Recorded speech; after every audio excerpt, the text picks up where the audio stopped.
Hello बच्चों, कैसे हैं आप लोग। आशा करता हूं आप सभी स्वस्थ होंगे, मस्त होंगे, पढ़ाई में कंप्लीटली व्यस्त होंगे। मैं रत्नाकर सिंह आप सभी का स्वागत करता हूं एक बार फिर से आपके अपने YouTube channel Aryan education foundation में, जहां पे आज हम डिस्कस करने वाले हैं ऑपरेशन ऑफ सेट के पार्ट में इंटरसेक्शन ऑफ सेट।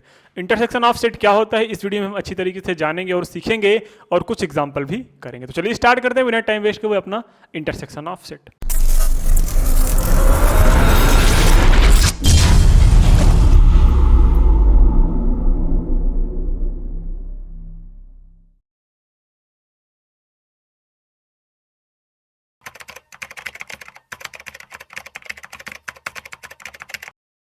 सबसे पहले आपके सामने डिफिनेशन लिखा है। क्या इंटरसेक्शन ऑफ सेट क्या होता है, इसको पढ़ने की कोशिश करते हैं और समझने की कोशिश करते हैं एक्चुअल में मीनिंग क्या है इसका, जो लिटरली लिखा होता है। इंटरसेक्शन ऑफ सेट क्या है?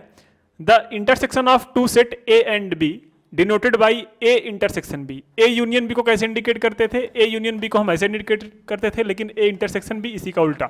ये ए इंटरसेक्शन बी है और ये ए यूनियन बी होता था।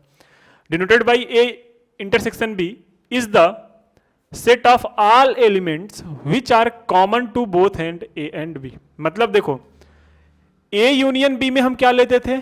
ए यूनियन बी में हम वो भी सेट लेते थे कि जो एक्स बिलोंग कर रहा था किसमें? ए में, और एक्स बिलोंग कर रहा था बी में।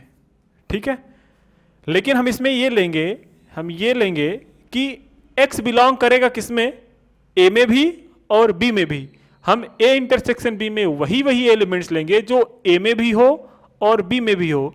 मतलब मींस जो दोनों में कॉमन होगा उनका अगर अलग से सेट बना दिया जाए, वही सेट का नाम क्या दे दिया गया है? वही सेट का नाम दे दिया गया स्टूडेंट क्या? A intersection B. अगर हम एग्जांपल लेके समझाने की कोशिश करें आपको तो ध्यान से देखिएगा। ए इज इक्वल टू, अगर अपने पास कोई सेट है 1 2 3 4 5 6 1 2 3 5 6 कर लेते, कोई दिक्कत नहीं। 5 6 7 8 10 ये अपने पास कोई सेट है, और बी अपने पास कोई एक ऐसा सेट है जिसमें लिखा है 5 6 7 9, तो 9, और यहाँ पे 11 भी लिख दिया मैंने, 12 भी रख दिया, यहाँ पे 13 भी रख दिया, यहाँ पे 14 भी रख दिया। ये अपने पास कोई दो एक ऐसा सेट है ए और बी। अगर मैं बात करूं कि ए इंटरसेक्शन बी क्या आएगा, ए इंटरसेक्शन बी क्या आएगा, तो आप ध्यान से देखना। ए इंटरसेक्शन बी में हम वही वैल्यू लेंगे, ए इंटरसेक्शन बी में हम वही वैल्यू लेंगे जो या तो ए में हो, जो दोनों में हो। मींस ये लेंगे कि जो दोनों में कॉमन होगा उसका अलग से एक सेट बना लो, वो जो सेट बनेगा उसी को बोलेंगे ए इंटरसेक्शन बी। दोनों में कॉमन क्या है सर? एक इसमें है, क्या एक इसमें है? नहीं है। 2 इसमें है, 2 इसमें है? नहीं है। 3 इसमें है, 3 इसमें नहीं है। 5 है सर, बिल्कुल 5 है, तो सबसे पहला एलिमेंट हमें 5 मिल गया। फिर चेक करते हैं, 6 इसमें है, 6 इसमें भी है, लिख लो भाई 6। यहाँ पे 7 है, यहाँ पे भी 7 है, 7 लिख लो। 8 इसमें है, इसमें नहीं है। 9 10 इसमें है, नहीं है। तो जो ए इंटरसेक्शन बी आया वो क्या आया? 5 6 7। मतलब ए इंटरसेक्शन बी में वही एलिमेंट रखे गए हैं जो ए में भी हैं और बी में भी हैं। आई होप आपको समझ में आया होगा। नहीं आया तो ध्यान से फिर से सुन लो कि ए इंटरसेक्शन बी में वैसे ही एलिमेंट्स आएंगे जो या फिर एक्स ए में होने चाहिए, एंड वहां पे और होता था, यहां पे एंड है कि एक्स बिलोंग्स टू बी में भी होना चाहिए।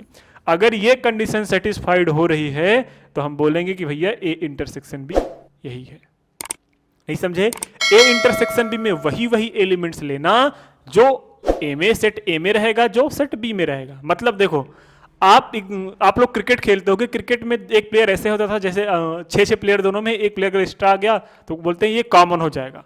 तो वो एक्चुअल में ए इंटरसेक्शन बी है, वो ए में भी खेल रहा है, वो बी में भी खेल रहा है, तो वो दोनों में है। जो दोनों में अलग हो गया उसका एक सेट बन गया, उसको नाम दे दिया क्या? A intersection B. बस वही वाला सेम रूल है इसमें भी कि वो जो कॉमन वाला बच्चा आता है जो खेलने, उसको क्या दे देते हैं? Intersection of set. आपके सामने एक एग्जांपल दिख रहा है, इस एग्जांपल को करना जरा, इससे आपको और क्लियरिटी मिल जाएगी। आपके सामने एग्जांपल दिख रहा है क्या? Let A is equal to 1 3 5 7 9 and B is equal to 3 2 3 5 7 11 13। Find A intersection B. क्या आएगा इंटरसेक्शन बी? ध्यान से देख लो। ए इंटरसेक्शन बी में क्या आएगा? ए इंटरसेक्शन बी में सर आएगा वही एलिमेंट जो दोनों में होगा। 1 इसमें है, 1 इसमें नहीं है। 1 इसमें है, 1 इसमें नहीं है, 3 इसमें है, 3 इसमें सर 3 लिख लेते हैं, 5 इसमें है, 5 इसमें भी लिख लेते हैं, 7 इसमें है, 7 इसमें है लिख लेते हैं, 9 इसमें है, 9 इसमें नहीं है, बस काम खत्म। तो ये जो 3 5 7 वाला एक सेट आया वो कौन सा आया, वो ए इंटरसेक्शन बी में, देखो 3 ए में भी है, बी में भी है, 5 ए में भी है, बी में भी है, 7 ए में भी है, बी में भी है, मतलब ए इंटरसेक्शन के भी जितने भी एलिमेंट्स हैं वो ए में भी हैं और बी में भी हैं, तो हम बोलेंगे कि ए इंटरसेक्शन बी अपना यही आंसर आएगा। नेक्स्ट एग्जांपल देखना जरा, नेक्स्ट एग्जांपल क्या है, नेक्स्ट एग्जांपल है if a is equal to x such that x belongs to natural number x is a factor of 12। मतलब a एक ऐसा सेट है जिसमें जो x आ रहा है वो इस टाइप से है कि x belongs to natural number, मतलब 1 2 3 4 5 6, और क्या होना चाहिए, जो x है इज अ फैक्टर ऑफ 12। तो जब हम इसको रोस्टर फॉर्म में लिखेंगे तो क्या आएगा, ये आएगा अपने पास नेचुरल नंबर 1 तो हो गया, 2 हो गया, 3 हो गया, 4 हो गया, 5 नहीं होता 12 का फैक्टर, 6 होता है, इसके बाद डायरेक्ट खुद 12 आएगा।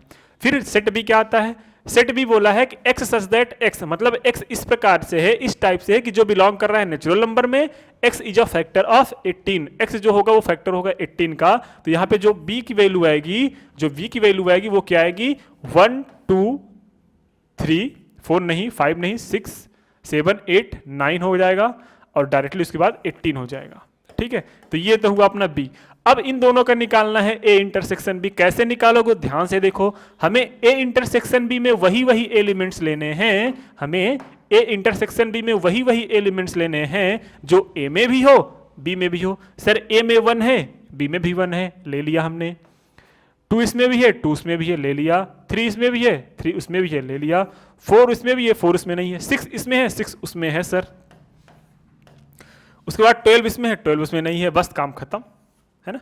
तो अपने पास जो ए इंटरसेक्शन बी आया वो क्या आया, 1 2 3 एंड 6। आप बोलोगे यस सर इतना समझ में आ गया। हमने क्यों 1 2 3 6 लिया, क्योंकि 1 2 3 6 ऐसे ही 4 जो एलिमेंट्स थे वो ए में भी लाइज कर रहे थे और बी में भी एग्जिस्ट कर रहे थे। जब दो ऐसे एलिमेंट जो दोनों में एग्जिस्ट करें उसी को क्या बोला जाता है, उसी को बोला जाता है A intersection B. Next example देखते हैं और थोड़ा नॉलेज मिलेगा अच्छी। आपके सामने ये जो एग्जाम्पल है ये अच्छा एग्जाम्पल है, अगर आप इसको कल ही समझ लूंगा मैं, आपको इंटर वाला कॉन्सेप्ट समझ में आया था, इंटर वाला कॉन्सेप्ट, ठीक है। तो देखो कैसे आएगा, if A is equal to open interval 2 4, तो ओपन इंटरवल के अंदर 2 4 लिखा गया है, and B is equal to क्या लिखा गया है 3 एंड 5। मतलब ए, इसको मैं समराइज कर दूं, एक्चुअल में ए लिखा है x, A is equal to ऐसा एक एलिमेंट है जिसमें एक्स जो है वो एक्स बिलोंग कर रहा है किसमें, जो x होगा x सच दैट इस तरह से है, जो x बताओ 2 लेंगे कि नहीं लेंगे, आपको पता होना चाहिए कि क्लोज ओपन वाले की तरफ का नहीं लेते, मतलब 2 से बड़ा वैल्यू होनी चाहिए, x जो होगी वो 2 से बड़ी होगी और 4 से छोटी होगी। इसको मैं समराइज कर दिया। b को क्या लिखा गया है, b में x इस टाइप से है कि ये जो b में है वो 3 से बड़ा या बराबर होता है। देखो यहाँ पे क्लोज इंटरवल है, क्लोज इंटरवल मतलब वो वैल्यू भी आ सकती है और उससे बड़ी भी आ सकती है ना। तो x क्या होगा और 5 से छोटा होगा क्योंकि इधर ओपन है। तो अब इसको हम क्या करते हैं, इन दोनों में कॉमन क्या मिलेगा, इन दोनों में कॉमन अगर आपको देखना है तो आपको नंबर लाइन पे जाना पड़ेगा। नंबर लाइन ड्रॉ करते हैं और समझने की कोशिश करते हैं, ठीक है। आपके सामने हमने एक नंबर लाइन ड्रॉ कर दिया, x पहले 2 से यहाँ पे हमने 2 ले लिया, ठीक है, यहाँ पे और क्या ले लिया, यहाँ पे हमने 3 ले लिया और यहाँ पे क्या ले लिया 4 ले लिया और यहाँ पे क्या ले लिया 5 ले लिया, ठीक है। अब देखो ये वाली कलर हम ग्रीन कलर से बनाएंगे, ठीक है। x जो वैल्यू लाइज करेगा वो 2 से बड़ा होगा, मतलब ये वैल्यू नहीं होगी, 2 से बड़ा होगा और 4 से छोटा होगा। मतलब ये जो वैल्यू लाइज कर रही है इस केस के बीच में लाइज कर रही है, जो कलर हुआ है, जो पार्ट भरा हुआ है वही की बात, उसी की बात कर रहे हैं हम, ठीक है। ये वाला मतलब ये जितने भी एरिया हैं, इतने भी नंबर हैं वो आएंगे इसमें, ठीक। समझ पा रहे हो, अरे समझ पा रहे हो कि नहीं भाई, नहीं समझ पा रहे हो, एक सेकंड रुकना, इसको हम कलर कर दें थोड़ा, हैं।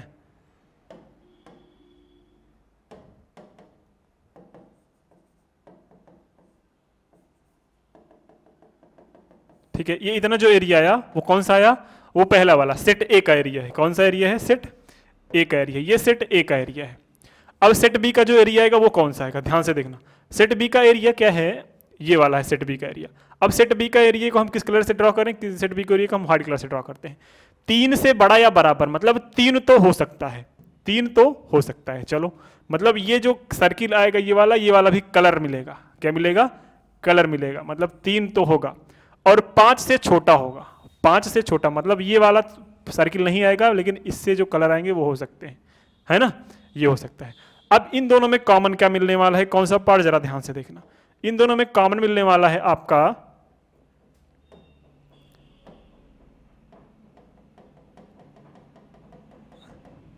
ग्रीन और व्हाइट कहां पे लाइज कर रहे हैं, तो आपको दिखेगा ग्रीन और व्हाइट जहां पे लाइज कर रहे हैं वो कौन सा एरिया है, वो इतना एरिया है। कौन सा एरिया है, इतना एरिया, ठीक है। ये जो इतना एरिया आपके पास आया वो दोनों क्या है, दोनों में कॉमन है। तो एक्चुअल में क्या आया रिजल्ट, मतलब 3 भी आ रहा है, हमें वही तो पार्ट लेना है जो दोनों में कॉमन है। 3 भी आ रहा है लेकिन 4 नहीं आ रहा है। तो x कहां कहां पे लाइज करेगा, x अपने पास लाइज कर रहा है कहां कहां पे बाबू, 3 तो आएगा, मतलब 3 से वैल्यू बड़ी हो जाएगी और क्या हो जाएगी, बराबर, लेकिन 4 से छोटी हो जाएगी। हम ये बोल सकते हैं कि ये जो a इंटरसेक्शन भी आया, इसको हम लिख देंगे कि ये जो a इंटरसेक्शन भी आया तो 3 तो होगा, मतलब 3 की तरफ कौन सा ब्रैकेट, क्लोज इंटरवल। इधर कौन सा इंटरवल, ओपन इंटरवल। तो 4 तो नहीं होगा, 3 होगा, तो a इंटरसेक्शन b की जो वैल्यू आएगी वो 3 और 4 आएगी। 3 और 4, क्योंकि ये क्या हो गया, 3 की तरफ क्लोज इंटरवल और 4 की तरफ ओपन इंटरवल। इतना समझ में आया कि नहीं आया, एक बार वीडियो को रिकॉल करके देखोगे तो अच्छे समझ में आ जाएगा, ठीक है। तो हो गया, आई होप आपको इंटरसेक्शन ऑफ सेट समझ में आया होगा। जैसे कि मैंने बोला था, अब जो नेक्स्ट वीडियोस आएगी उसमें हम और थोड़ा टॉपिक वाइज डिस्कस करेंगे, फिर आगे चलते चलते हम अपने इंपॉर्टेंट थ्योरम को भी डिस्कस करेंगे। तो वीडियोस कैसे लगी कमेंट सेक्शन में जरूर बताया करिए। अगर वीडियो अच्छी लगी हो तो वीडियो को लाइक, चैनल को सब्सक्राइब जरूर करें। मिलते हैं नेक्स्ट वीडियो में, तब तक के लिए जय हिंद, शुभरात्रि, बाय बाय।